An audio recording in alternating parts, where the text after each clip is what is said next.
How's it going, football fans around the world? Welcome back to my channel. In today's video, I'm going to be giving my predictions on the upcoming match, Liverpool versus Manchester City. Now, I don't care what's going on with either teams. Because of recent history, this fixture always gets me amped up. It's been one of the best matches to watch in football, just in general. It's just one of the most entertaining fixtures for the past 4 or 5 years. Let's get into it. So first, I want to talk about Liverpool.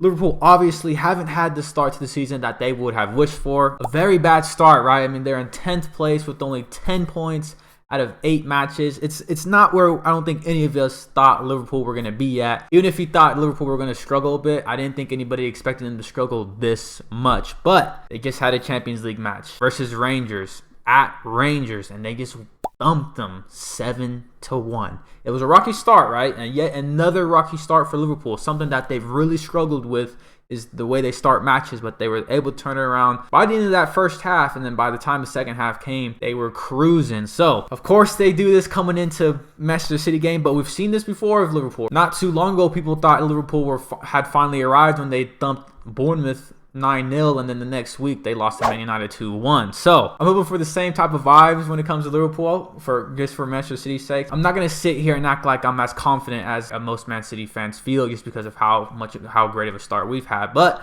let's get into Liverpool and what I believe they have to do in order to get a result versus Manchester City. So Liverpool, like I said, terrible starters. They've conceded the first goal in I don't know how many matches in a row, right? I mean, they conceded the first goal, I believe, versus Arsenal, versus Brighton, I believe, versus Newcastle, versus Manchester United, Crystal Palace. Has been so many. The only game that they haven't conceded the first goal is the only game that they got a clean sheet in as of recently, which was versus Everton. No one scored. So Liverpool, as of recently, have been very shady starters, and honestly, I think they've always been pretty shaky starters. It went under the radar just because of Liverpool became this team that was just constantly coming back. You never wrote off Liverpool because it didn't matter what you did in that first half. That second half, they were going to do double of what you did. So I think this has always been a Liverpool problem, but as we're seeing players age, players leave, they're not getting away with it as much because of their form right now and just how they have been attacking wise. They're not as great as they used to be. So now we're starting to see Liverpool struggle more, get more draws, get more losses. And yeah, so the keys for Liverpool to get a result out of this match is don't concede first. I know it sounds dumb, but just don't concede first, or at least don't concede early, right? That's something that Manchester City does very, very well. They make you concede early, and then by the end of halftime, you've basically submitted to them, right? They got the first 2 goals, and they're looking back at the half like, what the hell just happened? So for Liverpool, just don't concede early. Come out ready to go. You can give us a game like you guys always do, right? Because this is the annoying part about Liverpool. I don't care how bad they are. Manchester City don't typically succeed much versus them, right? Especially at Anfield. I know this is typical of me, but we can look at their history. We never win at Anfield. I believe back in 2021 when we beat them 4-1 at Anfield was the first time we beat them at Anfield, I think in like 15-16 years, and that was with no fans. So I don't even really count that one. So to me, it's been 18-19 years, right, since we beat them at Anfield. So it doesn't matter to me how much they're struggling, because we've seen this team struggle before. We just can't get a result versus them. So they have to come out.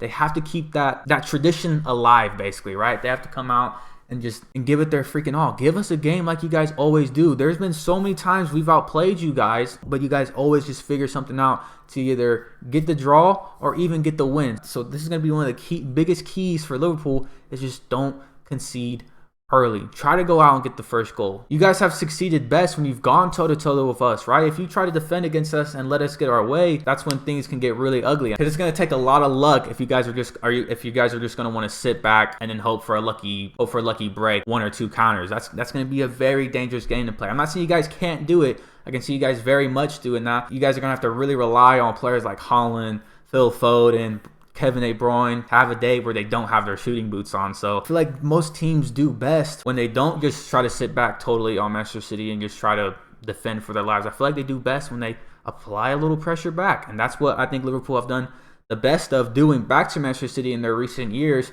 So you guys are going to have to do it again. I know you guys aren't at your absolute best right now. I know you guys lost Luis Diaz. You guys don't have Sadio Mane no more. You don't got Trent Alexander-Arnold. But even without those very important games, you still can't just come into this game and just hope that we have an off day. Another thing I want to talk about is you guys are out without Trent Alexander-Arnold. Now, overall for the club, yes, that is not good news.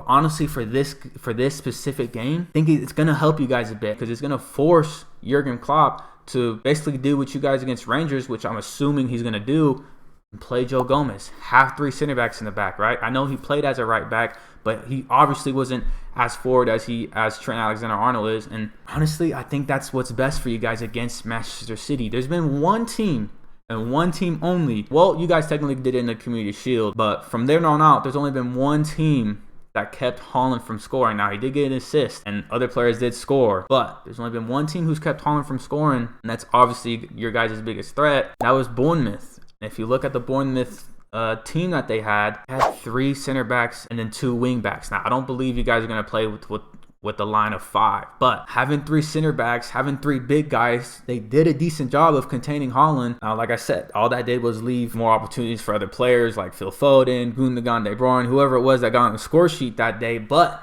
you guys obviously have a lot more than Bournemouth, right?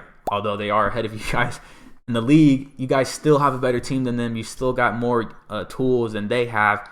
And so if you guys can kind of implement what they did, right, with the 3 center backs, kind of have that physical presence to maybe contain Haaland a bit and then just do a bit better and making sure that you don't totally forget about the other players too, and I can see you guys having such success. I can see you guys weathering the storm, possibly see you guys having your moments where you do get the goals like Bobby Firmino's been able to do with his current fire form. Mohamed Salah, even though he's had a very bad start, he just got the quickest hat trick in the Champions League. You guys have gained a bit of confidence. You guys do have it in you to come in and get a result. And like I said, I think Joe Gomez being back there is going to help you guys a lot defensively, because I don't want to be one of those guys that just totally shits on Trent Alexander-Arnold, right? He has his weaknesses, he has his strengths like every other player, but obviously defensively he hasn't been great. He hasn't been covering himself in glory, and it's not even this season, but if you look back at all the other seasons where Manchester City have gotten a win or have gotten a draw or something like that, just overall where we've gotten our goals from, most of them have been on his side.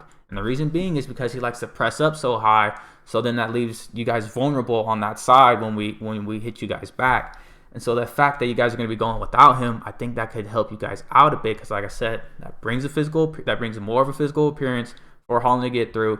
And then also, it's not leaving players like Phil Foden, Riyad Mahrez, Jack Grealish, who's ever on that side, to just have all that space to attack. I think going in this game with Joe Gomez as a 3rd center back, as that right back, is going to help you guys. That's where I think Liverpool have to do. Don't concede early and just don't submit to us. Apply pressure back. Whether our storm, which we're going to bring, once we take the foot out of the gas, or once you guys have gained some momentum, you guys have possessed the ball a bit, absolutely give it to us. Like I said, if you want to sit there and hope that our guys have a bad day, then good luck. Now going into Manchester City. So for us, honestly, for me, what I'm thinking as a Manchester City fan is just finish your opportunities, right? We know we are going to outpossess Liverpool. We know we have the better team than Liverpool. We know that everything is going in our favor other than one thing, and that is Anfield, right? Like I mentioned before, we have a very, very bad record versus Anfield. Even when Liverpool were getting in positions like 8th, 9th, 10th place, and we were,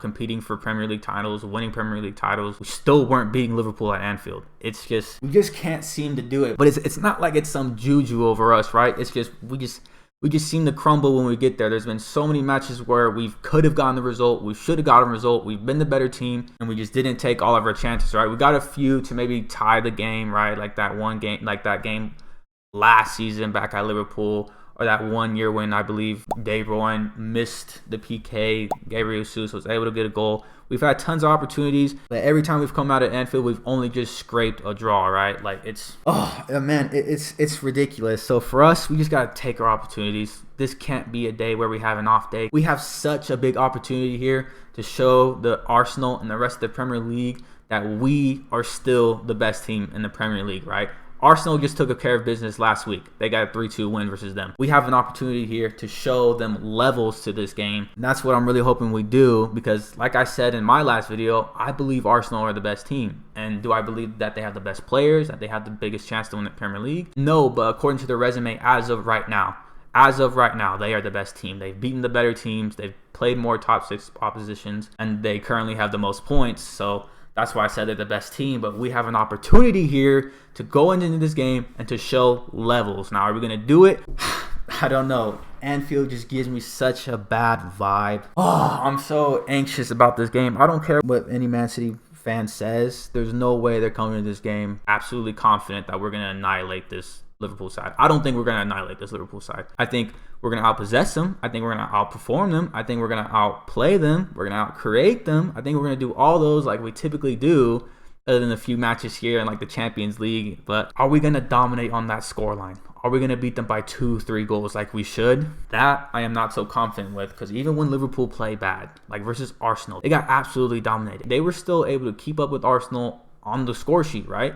They got 2 goals, 2 beautiful goals, right? They weren't some lucky BS. No, it was against the run to play, but they were still able to get goals off them because they have clutch players. Bobby Firmino's playing out of his mind right now. Nunes, not so much. Diaz, luckily for us, is out. Salah has had a really rough start to the season, but he just got himself a hat trick. So who knows how he's feeling going in this game. And yeah, I guess if there's teams I hate playing the most, it's desperate teams. We've seen the result versus Aston Villa when they were desperate for a win. Stevie Gerrard there was talks of him maybe being fired if he didn't get a result soon. What does he go out and do? He gets a 1-1 draw versus us. I hate playing desperate teams. This is going to be a desperate Liverpool. If they don't win this game, they're going to be possibly 27 points off from first place and only 6 points down from relegation. So it's from the bottom table. So this is a desperate Liverpool side we're probably going to face against, and that I completely hate. But in terms of form, we are obviously the better team, right? Although we had a bad showing against Copenhagen, overall have the momentum. But like I said, when it comes to desperate teams, those can go out the absolute window. So let's get in my predictions now. This to me is screaming a draw. In my mind, it is absolutely screaming like a 2-2 draw. Those typical matches that we've seen. Manchester City is going to dominate, but Liverpool they're going to find their moments. They're going to get some counter-attacking plays, and they're going to find their goals, right? It is screaming to draw to me. But in big matches like this, I don't typically have the most amount of confidence in Manchester City, just because I know I'm one of those naive fans that is always freaking out about this is going to be the game, like we've seen versus Man United when they do terrible, but they somehow get a result versus us. And I'm always just very naive like that. But this season, with the team that we have, with the striker that we have in Holland, I'm done doing that. Like I said, it's screaming a draw for me, but I'm going to continue to show confidence. I'm going to continue to manifest greatness with this team as long as they keep proving to me that they're going to do it, and until they actually prove to me. I'm going to keep predicting my team to win until they prove me otherwise. So going into this game, I am predicting, instead of a 2-2 draw like my mind is telling me, I'm going to go with my heart this time, and I'm going to say a 4-2 win to Manchester City. It's going to be rough. It's going to be entertaining. It is going to be a heart attack. It's going to be competitive as well, right? I don't care what people say about this Liverpool side. I will always look at them as a competitive side, not just against other teams, but even myself, because I've witnessed the greatness that this team has done. I've witnessed what they can do against my team. And like I said, it doesn't matter how down and out they seem versus us specifically, that I know. I mean, I know there's a lot more other teams, but versus us specifically, they do well against, right? I can just never be that confident versus a Liverpool side. But I don't know, my heart's telling me that we're going to see a couple masterclasses again. Maybe from Phil Foden, most likely Haaland, Kevin De Bruyne, who likes to have a big day, who has a good history versus Liverpool. I am manifesting for the absolute best, and I'm going with a 4-2 win to Manchester City, getting our first official dub at Anfield, right? Like I said, yeah, we technically got one in 2021, but in my book, it doesn't count. There was no fans. It doesn't count to me. That basically takes away home advantage. So yeah, this is going to be our official dub at Anfield in over a decade. So 4-2 to Manchester City. Those are my predictions. Let me know down in the comments what you guys think. What you guys think is key to each team to get a result here. But yeah, other than that, please like, subscribe, and I'll see you guys after the match.